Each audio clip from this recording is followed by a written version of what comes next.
Halo teman-teman, kembali lagi bersama channelku. Assalamualaikum warahmatullahi wabarakatuh. Kali ini saya akan mengulas tuntas film yang berjudul The Franger yang diadaptasi dari novel berjudul The Sandman karya Stephen Maigret.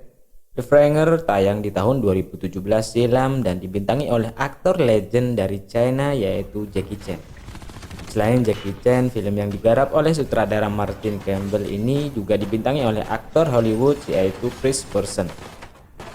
Film ini berkisah tentang seorang mantan pasukan khusus Quan Min atau Jackie Chan yang mencari identitas teroris yang melakukan serangan bom yang telah menewaskan putrinya.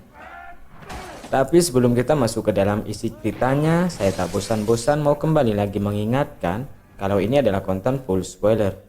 Jadi untuk kalian yang memang belum menonton filmnya, saya sangat menyarankan agar kalian menonton filmnya terlebih dahulu. Karena bagaimanapun juga pengalaman menonton film secara utuh akan jauh lebih baik. Dan inilah alur cerita filmnya.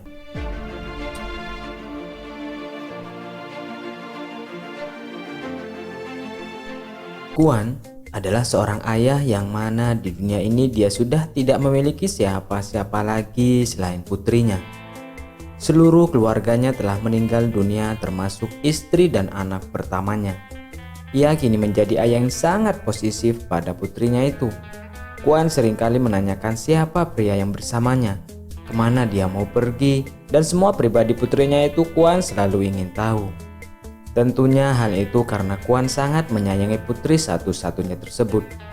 Saat mereka telah sampai di toko baju tujuan mereka, putri Quan itu langsung turun dan bergegas memasuki toko tersebut untuk membeli sebuah gaun. Namun, saat Quan telah memastikan putrinya sampai tujuan dengan selamat dan saat dia ingin melanjutkan perjalanannya lagi, Quan tidak sengaja menabrak mobil di depannya. Quan pun langsung segera keluar, tapi tiba-tiba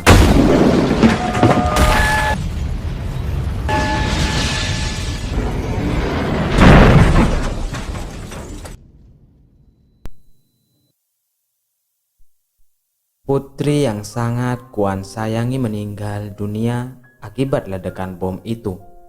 Hingga malam hari Quan masih terus memeluk serta menangis putrinya.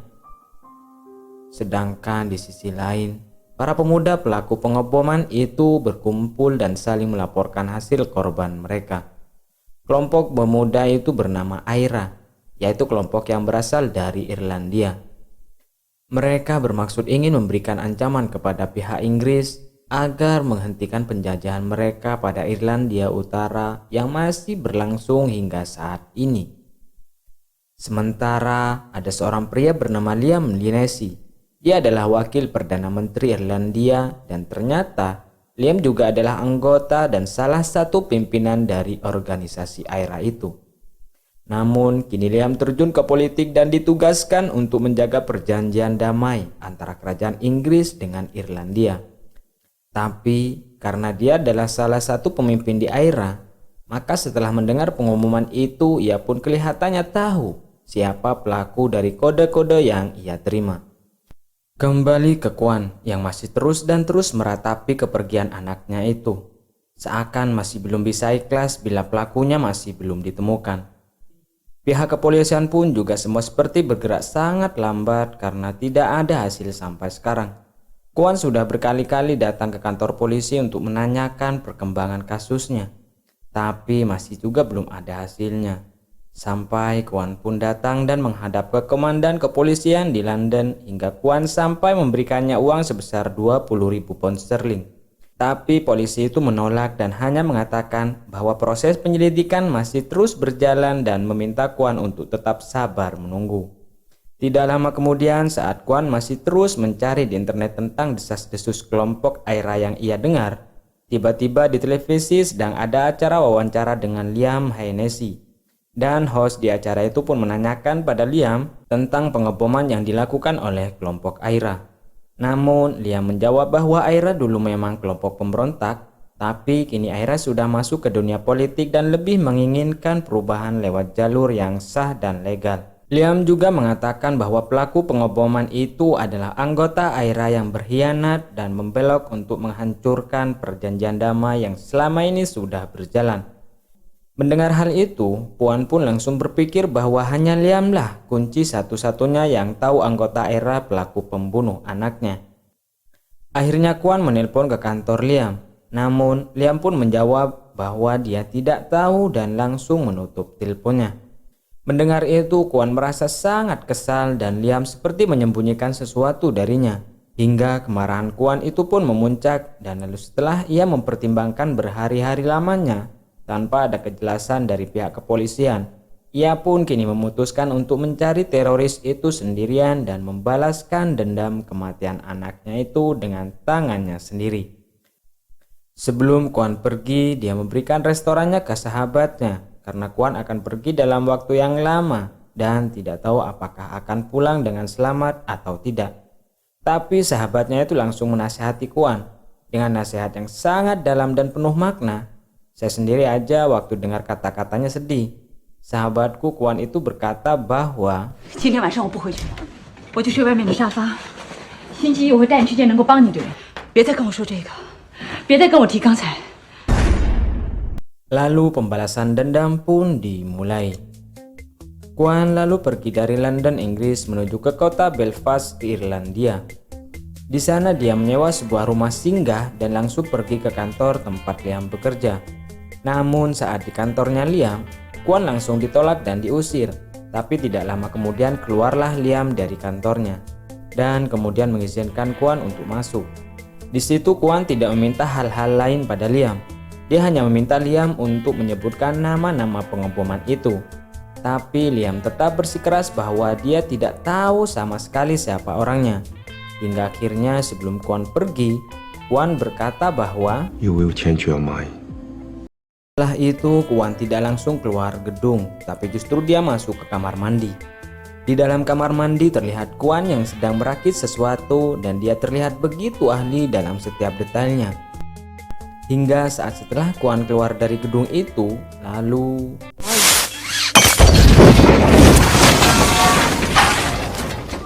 semua orang di gedung itu pun terkejut karena ledakan itu, tapi untungnya tidak ada korban sama sekali. Di situ terlihat bahwa Kuan memang tidak bertujuan buat menyakitin siapapun.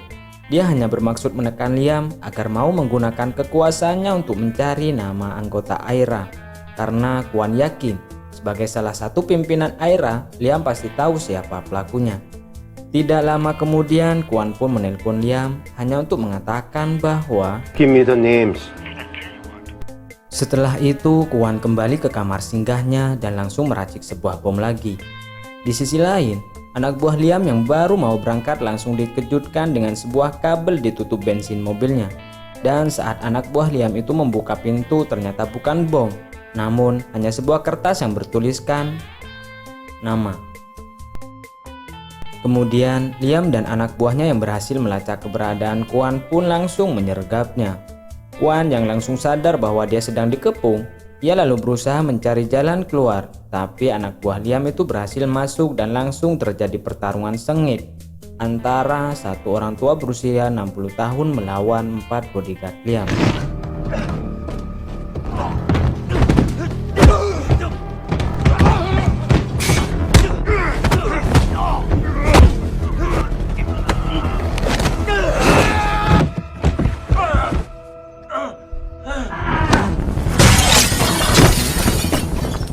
Beruntungnya, Kuan bisa kabur dan keempat anak buah Liam babak belur.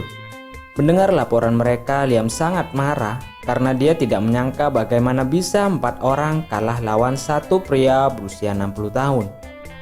Tapi tidak lama kemudian datanglah keponakan Liam yang bernama Sean. Sean adalah mantan pasukan khusus di Irlandia dan Liam langsung menugaskan untuk menemui polisi di London untuk menjelaskan bahwa pengeboman di London itu bukan dilakukan oleh orang-orangnya Liam, tapi adalah anggota Aira yang membelot. Keesokan harinya, Kuan masih terus-menerus mengikuti kemanapun Liam pergi. Hingga saat Liam yang sedang menemui seorang wanita di sebuah restoran, kemudian Liam dan wanita itu pun langsung berciuman. Dan saat wanita itu pergi ke toilet, tiba-tiba Liam menerima pesan dari Kuan yang berisi fotonya yang sedang berselingkuh itu sambil menuliskan "Give me the name". Semenjak itu Liam pun merasa benar-benar keteror sama si Kwan yang terus-menerus meminta nama pelaku pembunuh anaknya itu. Singkat cerita, Liam dan istrinya pun mengasingkan diri, pindah ke sebuah tempat terpencil untuk mengamankan dirinya dan keluarganya dari teror Kwan. Tapi ternyata si Kwan pun tetap tahu keberadaan Liam dan terus mengikutinya. Saat itu Kwan langsung bersembunyi di dalam hutan agar dia bisa mengawasi seluruh pergerakan Liam. Malam hari pun tiba. Kwan berencana untuk masuk ke dalam dan mengebom salah satu tempat di sana. Kwan lalu dengan sangat hati-hati masuk ke area peternakan. Di situ, dia menaruh bom yang telah dirakitnya. Kemudian langsung pergi dari sana dan lalu mengamati tempat itu dari kejauhan. Lalu saat Kwan melihat jamnya, mendengar ledakan itu, Liam dan para penjaga pun panik dan berlarian keluar. Dengan raut wajah yang cemas, Liam segera menyuruh asistennya untuk memperketat penjagaan di sana. Akhirnya setelah kejadian itu, Liam baru sadar bahwa walaupun kelihatannya sudah tua, tapi ternyata Kwan bukanlah orang yang sembarangan. Keesokan harinya, Liam yang sangat khawatir menyuruh istrinya untuk segera pergi meninggalkan tempat itu. Di saat yang bersamaan terdengar suara ledakan dari luar rumahnya. Liam dan semua penjaga di sana pun langsung keluar dan saat sampai di sana, ia melihat penjaganya yang sudah terluka karena bom tersebut. Beberapa anak buah Liam lalu memprediksi bahwa Kwan pasti sedang bersembunyi dan mengamati mereka dari hutan di seberang sana. Sementara Kwan yang sadar kalau dirinya telah ketahuan pun langsung segera berlari masuk ke dalam hutan. Semua penjaga itu pun mulai berpencar mencarinya. Akan tetapi Kwan yang sudah semalaman berada di hutan itu, ternyata dia sudah menyiapkan banyak jebakan. Satu persatu anak buah Liam yang sedang mencarinya mulai terkena jebakannya. Akan tetapi saat Kwan lengah, dia terkena tembakan tepat di bahunya. Kwan lalu segera berlari dan bersembunyi di balik pohon, dan akhirnya Kwan berhasil lolos. Setelah mereka kembali, Liam yang melihat anak buahnya yang tidak berhasil juga menangkap si Kwan. Liam pun langsung menghubungi Sean untuk meminta bantuannya. Tapi ternyata Sean di situ lagi selingkuh dan mantap-mantap sama istrinya si Liam itu sendiri. Melihat bahwa ada telepon masuk dari Liam, Sean pun panik dan mencoba menenangkan diri. Di telepon itu dia meminta Sean untuk segera datang membantunya menangkap Kwan. Setelah Sean menutup teleponnya, istri Liam pun langsung bercerita mengenai hubungannya dengan Liam, yang mana istrinya ternyata sangat membenci suaminya itu. Dikarenakan kakaknya yang juga anggota Airla telah mati dibunuh oleh pihak Inggris, tapi Liam bukannya membalaskan dendamnya, justru malah setuju dengan perjanjian damai antara Inggris dan Aira itu. Hal itu pun yang membuatnya sangat dendam dan ingin menghancurkan perjanjian damai mereka. Di sisi lain, Kwan yang sedang mengobati lukanya, tiba-tiba ia terjatuh dan lalu mengingat semua masa lalunya. Masa lalu kelam di mana dulu istri dan anak pertamanya diculik dan dibunuh oleh sekelompok perompak di laut. Liam di situ hanya berhasil menyelamatkan satu putrinya saja, dan semenjak saat itu hanya putrinya itulah satu-satunya yang dia miliki. Setelah itu, saat malam tiba, Liam yang sedang mencari-cari siapa Kwan itu sebenarnya, ia pun akhirnya menemukan biodata Kwan, yang ternyata Kwan adalah mantan seorang pasukan militer khusus yang pernah dilatih langsung oleh tim elit Amerika. Tidak lama kemudian datanglah salah satu pimpinan Aira yang bernama Bankrat. Ia di situ menemui Liam dan langsung memarahinya. Karena selama ini Aira di bawah kepemimpinan Liam jadi sangat lembek dan seakan Liam telah melupakan perjuangan para anggota-anggota Aira yang dulu telah gugur. Setelah temannya itu pergi dan setelah hari yang melelahkan, akhirnya Liam pun melihat anjing yang sudah tidak bergerak sama sekali. Lalu tiba-tiba Kwan muncul di belakangnya sambil menodongkan senjata. Kwan juga memasang bom di badannya dan akan meledakkannya jika Liam berteriak memanggil penjaganya. Sekali lagi, Kwan di situ tidak berniat menyakiti siapapun. Anjing Liam itu juga ternyata hanya dibius saja. Akhirnya, Kwan memberikan batas waktu selama 24 jam ke Liam untuk mencari siapa nama-nama Aira pembunuh anaknya itu. Keesokan harinya, Sean yang telah sampai di rumah Liam, tidak lama kemudian dia lalu mengambil barangnya dan langsung pergi untuk menangkap Kwan. Tapi pas Sean itu pergi, ternyata ada anak buahnya Liam yang melapor bahwa ada yang melihat Sean berada di kamar istrinya dan hanya berduaan saja selama berjam-jam. Mendengar hal itu, Liam pun kaget, tapi tiba-tiba panggilan masuk dari kepolisian yang mengatakan bahwa pelaku serangan bom yang terjadi beberapa waktu lalu itu ternyata dalangnya adalah temannya Liam sendiri, yang merupakan salah satu pimpinan AIRA. Pihak kepolisian Inggris itu pun akhirnya juga menekan Liam agar di hari itu juga dia harus bisa memberikan nama siapa pemimpin AIRA pembelot tersebut. Atau kalau tidak maka Liamlah yang akan menanggung semuanya.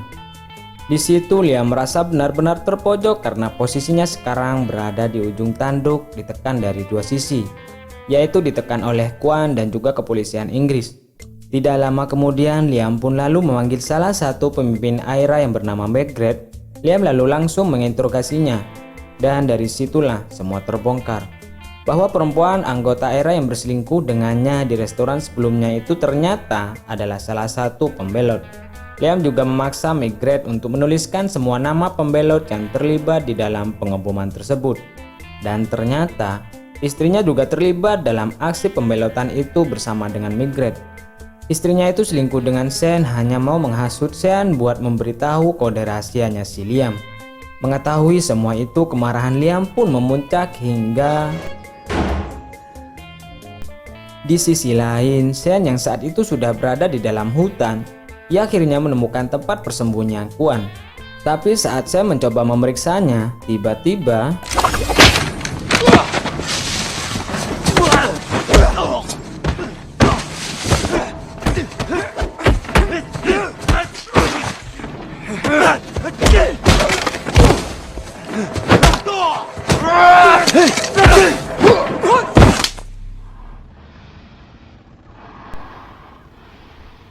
bahkan Sean yang seorang mantan elit militer Irlandia pun akhirnya kalah sama pria tua berusia 60 tahun itu.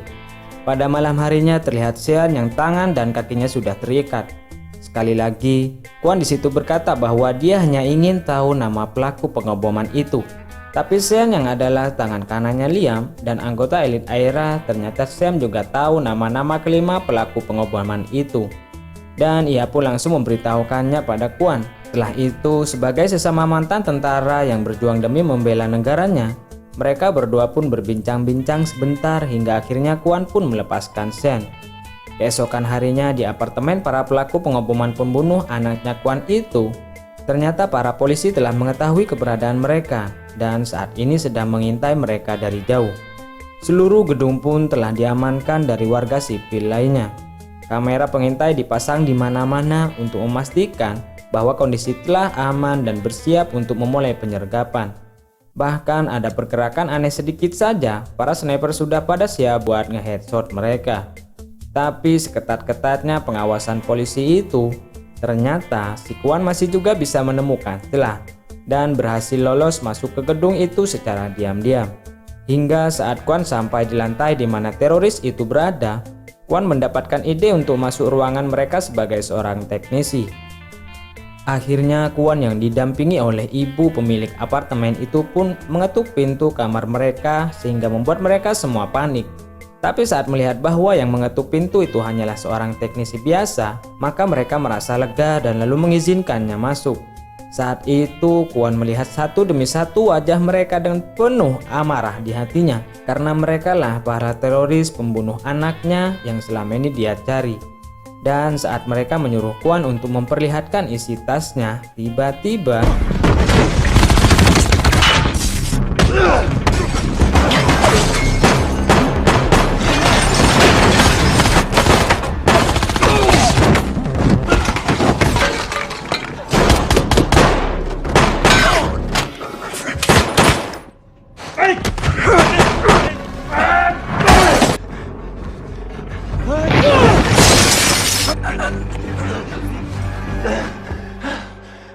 dan akhirnya Kwan benar-benar membantai para teroris itu sendirian. Hanya menyisakan satu orang teroris wanita saja yang dibiarkan hidup. Lalu para polisi yang sudah penuh semangat dan sudah membentuk formasi dengan sangat rapi itu pun mendobrak masuk. Tapi Di situ Kuan telah pergi dan para polisi itu pun kaget melihat para teroris yang telah mati dan hanya menyisakan satu teroris wanita saja. Kemudian mereka menginterogasi wanita itu lalu menanyakan kapan dan di mana target bom mereka berikutnya. Dan ternyata bom berikutnya itu sudah aktif. Mereka sudah memasang di sebuah laptop seorang wartawan bernama Ian Wood. Dan bom di laptop tersebut akan segera meledak dalam waktu 9 menit lagi. Seketika itu semua pun panik dan langsung menghubungi petugas polisi di bandara. Polisi yang berada di sana pun langsung segera mencari di mana laptop itu berada. Di tengah kerumunan mereka berlari sambil berteriak sambil memanggil-manggil nama Ian Wood. Sedangkan Ian yang saat itu sedang menggunakan headphone, ia nggak mendengar panggilan polisi itu dan masih merasa santai. Tapi akhirnya para polisi di situ berhasil menemukan Ian Wood, lalu langsung mengambil laptopnya kemudian berlari sekencang-kencangnya dan